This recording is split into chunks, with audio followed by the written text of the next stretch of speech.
I am unsure as to the reason for my writing. I have been grappling with a knot in my chest for days, attempting to go about my daily routine as if nothing were amiss, including cooking and beaming. However, everything is not in order. I must somehow extract it, even if it is in the presence of strangers. For what reason? I am unable to discuss the events of that evening with anyone. For me, they were an unimaginable occurrence. Not in my most dreadful or most optimistic musings. The most agonizing was the worst. I am uncertain as to whether it can be classified as infidelity. There was no kiss, and it was not an improper smooch. However, it was significantly more than that. Since that time I have been consumed by thoughts of him, Don Ernesto, and my father-in-law. I must admit that I was somewhat perturbed when Julian informed me that his father was scheduled to visit for a few days. I did not express it, of course. I simply assumed the expression of, "It's fine, perfect," which is the expression we all adopt when we are unable to make a decision. It was never that I disliked it, rather, it was that he is a man who is difficult, reticent, and serious. When they do, it appears as though they are reading your entire psyche, despite the fact that they only glance at you infrequently.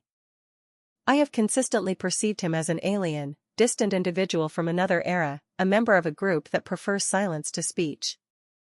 Therefore, I am not the one in question. I was eager to have him in my household. Now that my relationship with Julian is comparable to living with a housemate who neglects to inquire about your day, its intensity has diminished. Thus, it transpired. His shirt, which was meticulously ironed, was accompanied by his compact suitcase. His deliberate yet unwavering stride. I extended a frigid kiss to his cheek, as we have customarily done, and we exchanged the standard greetings. "How are you?" "Thank you, it is a pleasure to see you." There is nothing unusual about our encounter. Initially, all was entirely accurate. The spaces were divided. Two polite individuals who were scarcely acquainted emerged from the residence. While I prepared the food, he sat in the garden and read the newspaper. Alternatively, he sipped his coffee in solitude on the terrace while I tended to the plants. The distance was consistently cordial. Until I ceased to see her. The precise moment at which it transpired remains unknown to me, however, it was considered subtle. It was as though the air began to weigh differently when he was in close proximity. That evening. That night was both fortunate and dreadful. Julian informed me that he would be tardy due to a business dinner. I was not taken aback by his behavior. To be honest, I nearly anticipated it.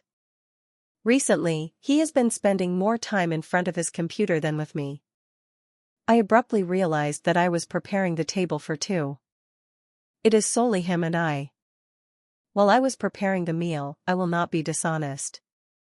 I experienced an unusual sensation of distress, akin to the combination of nervousness and anticipation that one experiences without understanding its origin or purpose.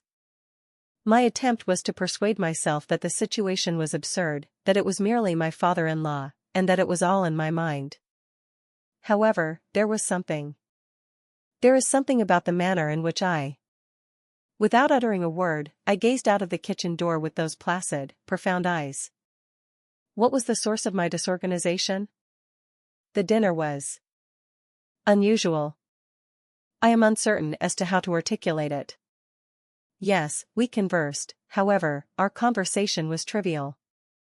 Regarding the landscape, the weather, and the neighborhood's transformation in recent years.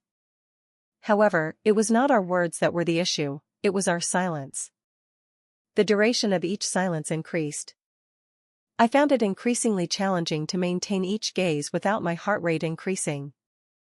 I endeavored to divert my attention by serving an increased quantity of wine. Anything to avoid gazing at him while cutting the bread. However, it was unavoidable. The worst, or the best, I am uncertain, is that he was also aware of it. It resonated with him. He perceived it. It was impossible to ignore the voltage that permeated the air. I promptly cleared the table after dinner. As if in a hurry to dissipate all that was already too present. I washed the dishes in his shadow, but I could sense his presence behind me, as if his gaze were burning my skin. In a manner that I am unable to articulate, each sound that he made penetrated my body, from the movement of the chair to the serving of an additional tiny sip of wine. I was present, feigning normalcy while washing a dish behind another. My chest is beating at a rate of 1,000 per hour, and my hands are trembling. Upon completion, I turned around and prepared to proceed to the bedroom. However, there he was, with his arms crossed, gazing at me, leaned against the door frame. He did not respond. He merely gazed at me. Additionally, that expression. I was taken aback by that expression. We were in complete silence, without moving, for an unknown amount of time. He, standing, with that solemn gesture, but so human, so with an abundance of an emotion that I am uncertain whether it was desire, tenderness, respect, or a combination of the three. I believed that uttering a single syllable would cause me to crumble. In a literal sense. It was not anxiety. It was an entirely different matter. It was that tension that shook you from your torso to your legs. The tingling sensation that causes discomfort and causes you to lose track of your breath. Subsequently, it was as though I were aware that I would be unable to overcome that. He spoke in a subdued voice, silence. We enjoyed a cup of coffee. So, it was a simple, almost absurd, but ideal justification for not departing. I sat with my head bowed, as it seemed impossible to speak at that moment. I proceeded to the coffee maker. In an effort to conceal the internal turmoil that was raging within me, I controlled my hands. I filled 2 glasses with sugar and milk, as is customary. However, the process was automated. As he approached the dining table, I could sense his footsteps behind me and the manner in which he sat. In the same location where he had consumed his dinner. Our hands made contact when I placed the cup in front of him. It was not a casual gesture, it was anything but. It was a gradual, inescapable, and coveted contact. Additionally, I am certain that I experienced an electric shock. A current that flowed from my hand to my neck. To my face. My cheekbones were scalding. I experienced a burning sensation in my thorax. I am uncertain as to whether he observed, but I was trembling. We remained at the table, sipping coffee and engaging in conversation about a wide range of topics. With regard to his adolescence, the manner in which things were conducted prior to the present, and the drastic contrast between the two. However, the statements were the least significant. Each and every time I peered upward, I discovered that his eyes were fixed on me in a manner that had not been observed by any other man in years.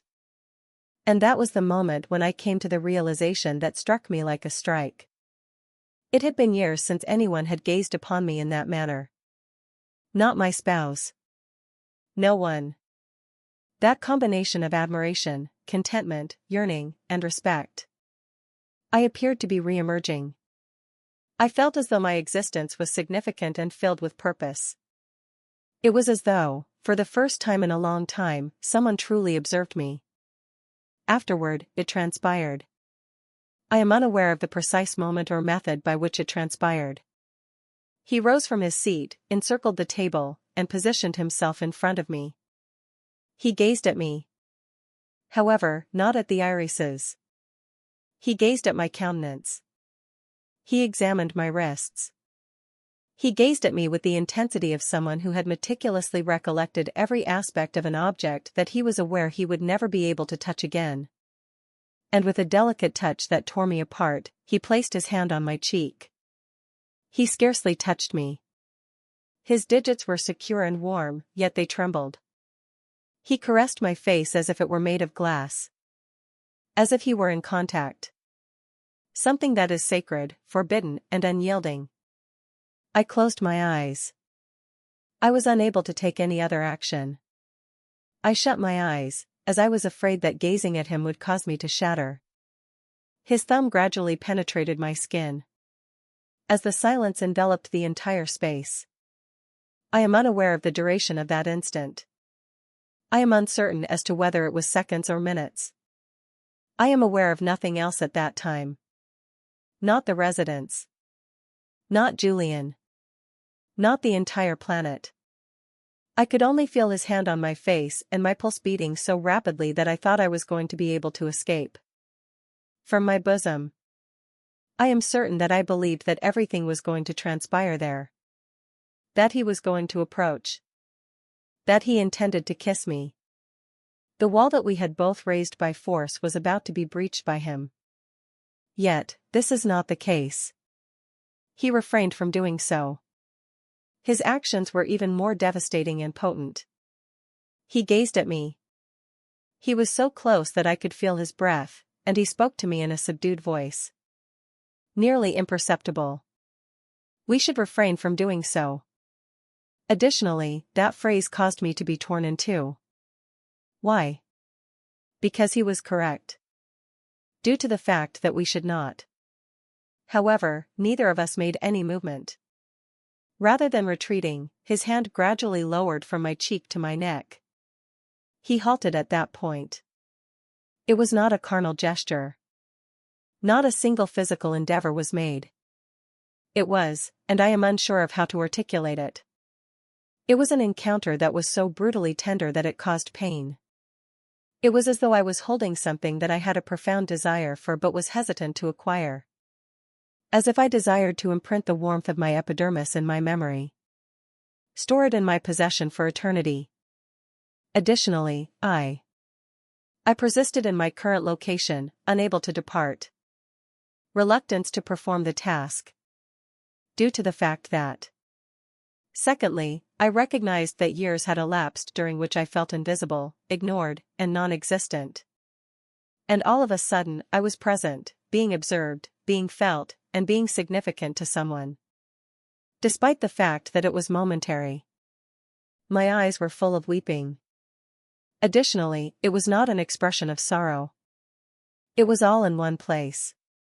Desire, remorse, relief, anger, and impotence were all present. The situation is disorganized. I intended to communicate with him, but my voice failed to emerge. I attempted to speak, but I was unable to do so. Afterward, he committed an act that ultimately resulted in my demise. Me, with the back of his hand. He dabbed away a tear that had fallen on my cheek. He executed it with such finesse and consideration that I felt as though I were being divided into 1,000 fragments. There were no remarks. There was no necessity. All of the emotions we were experiencing were present, suspended in the air. Screaming in solitude. In the midst of that silence, he took a step back. He lowered his palm. He regarded me as though I were uttering 1,000 words without uttering a single one. For a brief moment, his lips trembled, as if he were about to say something that he was afraid to utter. Additionally, he simply exhaled. Prolonged. Profound. Similar to an individual who relinquishes control over an entity beyond their capacity to influence. I too exhaled, but my exhalation was more of a sobbing expression of contentment, a desperate effort to maintain my identity. Because if, at that instant, he had said to me, "Come," I assure you that I would have accompanied him without the slightest consideration or concern. However, he refrained from expressing it. He refrained from doing so.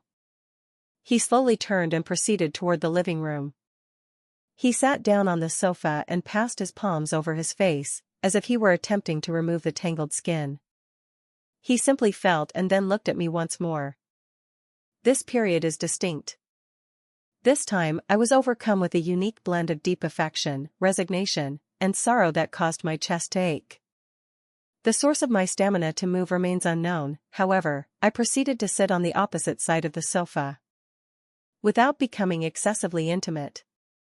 Just enough to be in close proximity, but sufficiently distant to prevent the crossing of the line, which was already so thin that it nearly did not exist. For an extended period, we remained seated on the settee without engaging in conversation.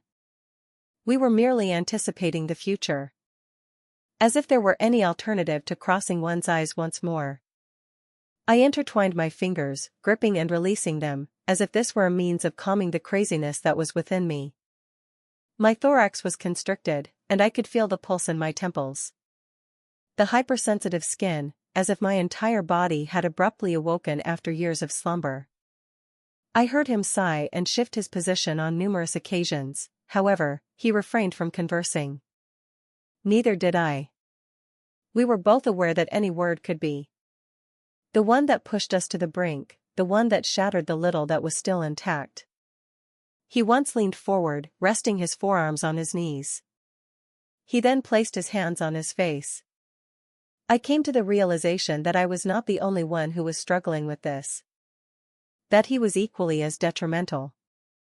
This was not a game, a whim, or a silly reverie of someone who was bored. It was genuine.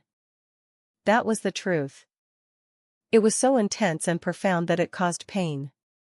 It was painful. In a physical sense. It caused discomfort in the thorax, throat, and stomach. It was painful because we were aware that it was unjust, that it was impossible. However, I persisted in my location, expanding, respirating, and oscillating between the two. Suddenly, without addressing me or uttering a word, he extended his paw toward me. That is all. He extended his hand, allowing it to remain in between us, acting as a silent invitation and a conduit. I was paralyzed for a moment as I gazed at her, feeling as though my heart was under a severe strain. There was some uncertainty in my mind. Naturally, I harbored reservations. I harbored reservations regarding each and every proposition. I was able to untie everything I could, but in the end, as if my body had made a decision for me, I reached out and grabbed his hand. And I promise that I have never felt so much emotion from a simple gesture in my life. His fingertips encircled mine. Secure, toasty, and firm. At that moment, I realized that there was no turning back, regardless of what transpired. We maintained our position in stillness, holding hands. No one ventured to gaze at each other, but we were unable to relinquish our grip either. It was as though we were in that contact, exchanging all the information we were unable to articulate.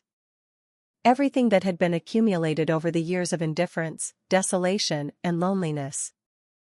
I never imagined that anyone, except for him, could reawaken me. I could feel his pulse in my hand, it was strong and accelerated, similar to mine. And that straightforward synchrony caused me to tremble. Why? Because it was genuine. Due to the fact that it was mutual. Because we were both equally lost and equally found at that precise instant. Suddenly, he slightly tightened his grip on my hand, as if to bid me farewell or to provide one final resistance before I crossed a threshold that I was aware I should not.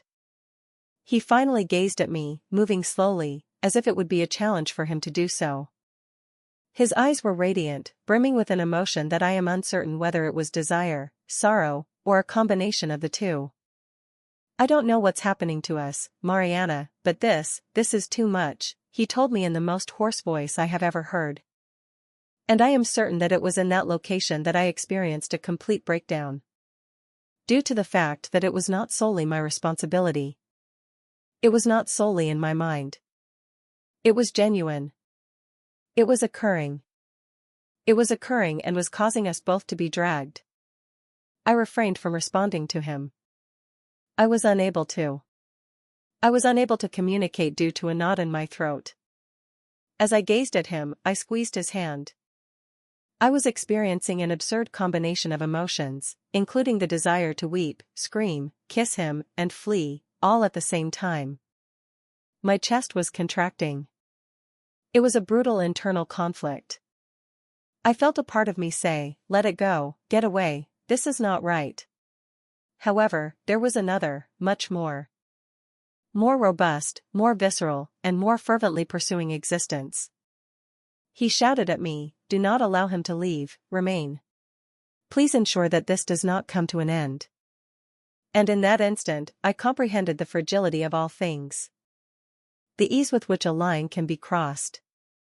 The rapidity with which an event can transition from being unfathomable to inevitable. He moved his tongue across his lips, as if he were experiencing breathlessness or a parched mouth. He gazed at me with such intensity that I felt as though my essence was being torn asunder. And then he did something that caused me to remain in a state of shock. He supported my hand on his chest, directly over his heart. I perceived it as a vigorous, rapid, and exhausting heartbeat, similar to my own. And he said to me, almost in a whisper, "Do you feel it? That is the manner in which you have me," and I am convinced that I nearly passed out at that moment. Due to the fact that it was not solely an ambition. It was not solely a matter of physical attraction. It was an entirely different matter. An emotion that I had not experienced in many years. It was a sensation of vitality. It was the realization that I could still incite such behavior in another individual. That I continued to exist, that I was still a woman. I leaned slightly toward him, as if my body were making the decision for me, as if something was pressing me without my awareness. At that moment, our features came into contact. We refrained from exchanging kisses. It was unnecessary for us to do so. Breathing the same air, we simply supported each other's foreheads. Sharing that silence that encapsulated everything. I closed my eyes. I sensed the warmth of his skin, the slight tremor of his body, and the sound of his respiration. I vowed that, if the world were to end at that moment, I would depart in tranquility. I finally felt whole. It was a relief to finally feel acknowledged. Desired. Significant. Everything that existed. Years ago, this was no longer the case. I am uncertain as to the duration of our silence, as we maintained our foreheads in a closed position. However, he was the first to step aside. He did it slowly, with his eyes closed, as if it would be physically challenging for him to move away. He reclined and relinquished my hand. He gazed at me with a combination of tenderness, remorse, and desire that I will never forget for the duration of my life. He brought his hands to his face, ran them through his hair, and denied with his head, as if he were in a struggle with himself. "Mariana, it is impossible." "False." He said, almost in a whisper, "We can," but his voice was not secure, it was broken and desperate. As if his true aspirations were precisely the opposite. Additionally, how I was able to rise is beyond me. However, I succeeded. Trembling, I rose from the sofa. I experienced a sensation of weakness in my legs, as if they were not responding at all. I took a few steps, unsure of what to do or where to go. I was only aware that I would be unable to keep my composure if I remained for an additional second. Finally, the most distressing aspect is that I failed to do so. I desired to regulate my own behavior. A portion of me desired for him to rise, grab me by the waist, kiss me, transport me to a destination, and induce me to forget all of my troubles. However, he refrained from doing so. He remained in that position, his face buried between his palms, his breathing labored. In the same way as he is fighting against himself. I closed my eyes, leaned against the wall, and attempted to exhale, however, it was an impossible task. My chest was constricted, my hands were shaking, and my mouth was parched. It appeared as though the entire residence had abruptly lost its oxygen supply. In that dense silence, I heard him rise. I heard his footsteps approaching me, sluggish and heavy, as if each step was a decision, an internal struggle, or a surrender. Additionally, his timbre was altered upon opening his mouth. It emanated a harsh, shattered tone. Charged with all that, which neither of them had expressed in the intervening years. He remarked, "You don't deserve this, Mariana. You don't deserve to live like this," almost more for himself than for me. The wall was directly adjacent to me, and I could feel his hand leaning on it. His head was so near to his body that I could sense the heat, his accelerated breathing, and his tension. He did not physically interact with me, however, he was present. It was so near that he would rub it if he moved a centimeter. I can honestly say that I have never experienced anything like that in my life. A combination of the wish to depart and remain indefinitely. To relinquish and oppose. To forget the world and to recollect my identity. Because in that instant, I comprehended an event that caused me more pain than anything else. I had been enduring for years, but I was not truly living. Years of feeling invisible. And there he was, gazing at me. A genuine gaze at me. "I will cease if you instruct me to do so." He spoke in a murmur. I was pierced by that phrase like a stiletto. As a result of his failure to request authorization, he was granting me the authority to make decisions. The act of choosing to terminate it or relinquish it. I maintained my silence, biting my lip and clenching my lips in frustration as the response failed to emerge. It refrained from erupting due to the fact that my mind contradicted my body. I felt as though my body was on fire. My epidermis. I requested to be embraced, to be caressed, to be desired, and to scream in order to feel. Something that I had previously forgotten the sensation of. Then, I slowly lifted my head and searched for it with my gaze. I was aware that he was already aware of the answer at that moment. I am uncertain as to what peculiar force caused me to move. However, I succeeded. I reached for his clothing with my hand. I firmly grasped it, as if I were grasping an edge, before plummeting into the abyss. Additionally, that was the moment when everything broke. Alternatively, the entire area was illuminated. I am uncertain as to whether or not everything descended into chaos. All I am aware of is that he grasped my face with both hands, as if it were delicate, as if he did not wish to inflict any harm on me, and he again placed his cranium against mine. Even though our lips were pink, they were scarcely trembling. However, they were unwilling to engage in any form of interaction. It was as though we were engaging in a game to determine who would be the first to collapse. Who was the first to lose control? The individual who yielded. He repeated, "Please, Mariana, tell me to stop," but his voice was not as resonant as it had been previously. It was not steadfast. It was not secure. It sounded dejected, defeated, and indispensable. Additionally, that was its location. I comprehended that we were identical. That this was not solely my own insanity. Or an impulse of his. It was a situation that had surpassed both of us. Something that had been building up in the silence, the stares, the emptiness, and in everything that was never said. Additionally, without further contemplation, I extended my hand toward his neck and brought it closer. I am uncertain as to whether it was my actions, his actions, or a random occurrence. However, our tongues touched. And with that kiss, all was lost. Guilt. Fear. The rationale. It was a greeting that was neither hasty nor urgent. However, it imposed such a severe emotional burden that my chest ached. It was soft, quivering, and reeking of soulful caresses, not from the hands. It was not a kiss of carnal desire that caused skin irritation.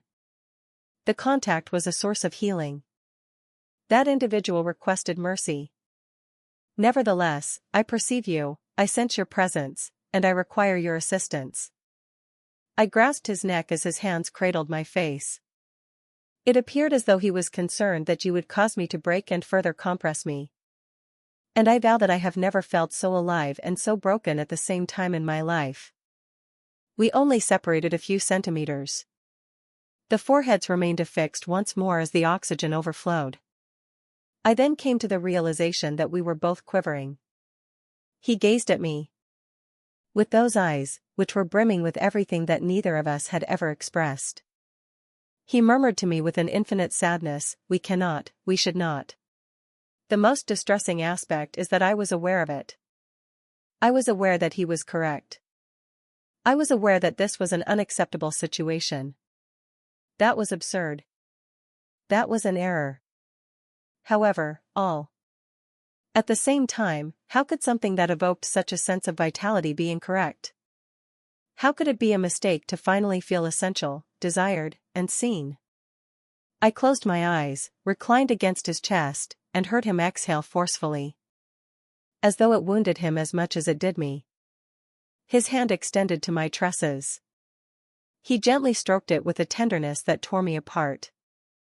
That gesture was devoid of desire. Love was present. A love that we never imagined could exist between us. A love that we did not seek, that we did not intend. Even so, it was present. Alive. Heartbeat. He embraced me tightly, as if he intended to bind me to his body indefinitely, as we breathed together. It was as though a part of him would forever break when he let go of me. Afterward, he relocated. He executed it abruptly. He appeared to have been abruptly confronted with reality. He took a step back, placed his hands on his head, and began to walk from one side to the other, murmuring words that I was unable to comprehend. It was evident that I was in a state of internal conflict. No, it is not possible. This is impossible. He reiterated it repeatedly. And I was there, against the wall, with a broken heart, my legs trembling, and the sensation that I would vanish if he departed at that instant.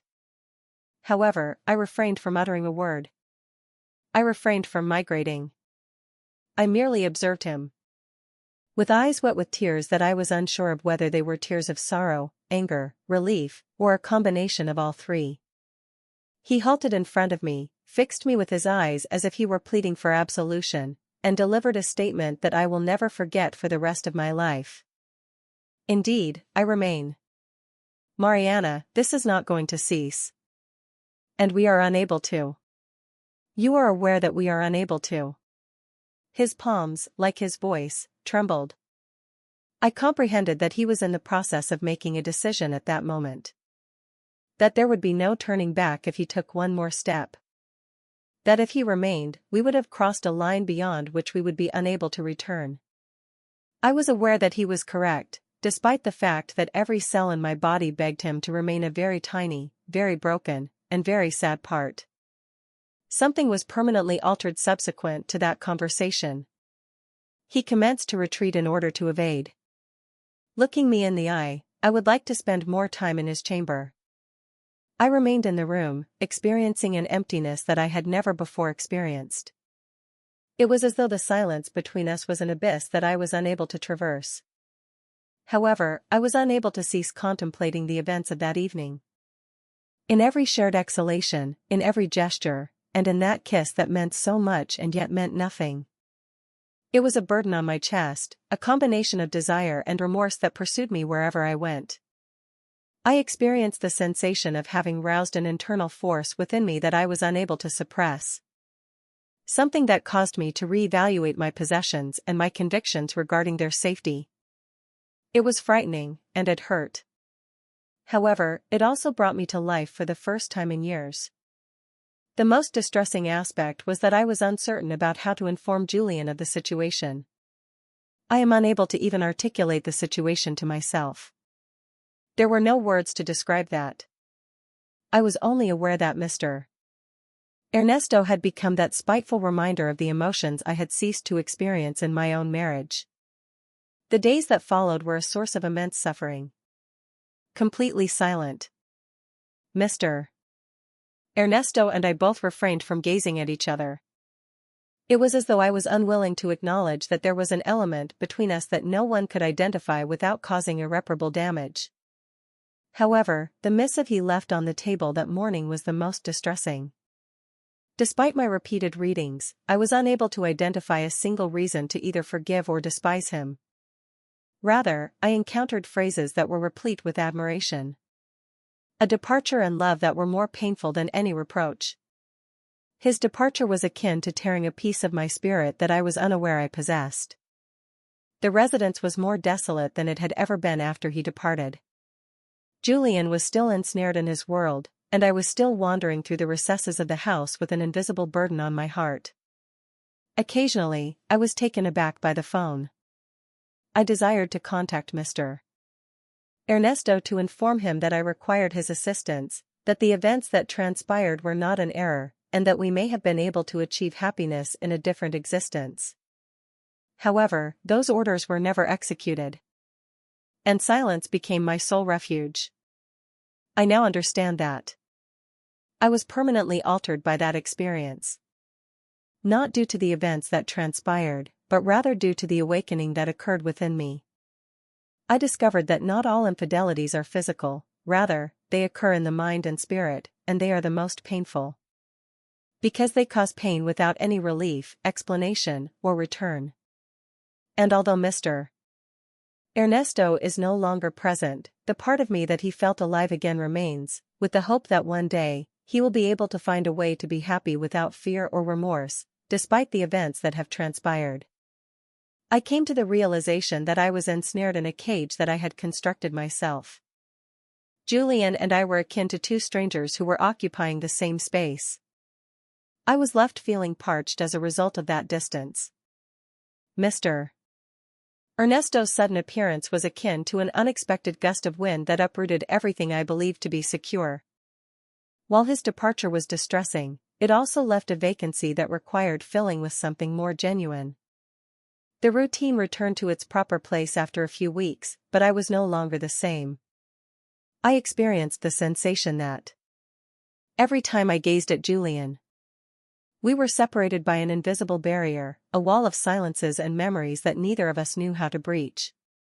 I endeavored to establish a rapport, engage in conversation, and search for the connection we once shared. However, I experienced the sensation of conversing with myself. And in those moments, I recollected Mr. Ernesto, his expression, his broken voice, and that kiss that I would never forget. It is challenging for me to articulate the experience without experiencing feelings of shame or remorse, as I am aware that many individuals will perceive my emotions as betrayal. Despite the fact that they were not related to the body, they were related to the soul. It was a moment of hopelessness, of searching, and of a desire to regain a sense of vitality. Despite the fact that the memory is painful and perplexing, it is the sole source of understanding that I am capable of feeling and loving, even if it is impossible. I am uncertain as to what would have transpired had Mr. Ernesto remained for an extended period or had Julian observed the true nature of the situation. I am certain that that evening was the moment at which I found myself unable to return. A comparison between the two periods demonstrated the extent of my losses and the possibility that I will never regain them. And despite my efforts to move on, that experience will forever remain a secret in the recesses of my heart. I am now merely hoping to develop the fortitude to endure that weight in the future. Be able to absolve me for the events that transpired, as I am aware that it was not only he who crossed a line, but also me. And that, despite the pain it causes, is also a component of the truth that I carry.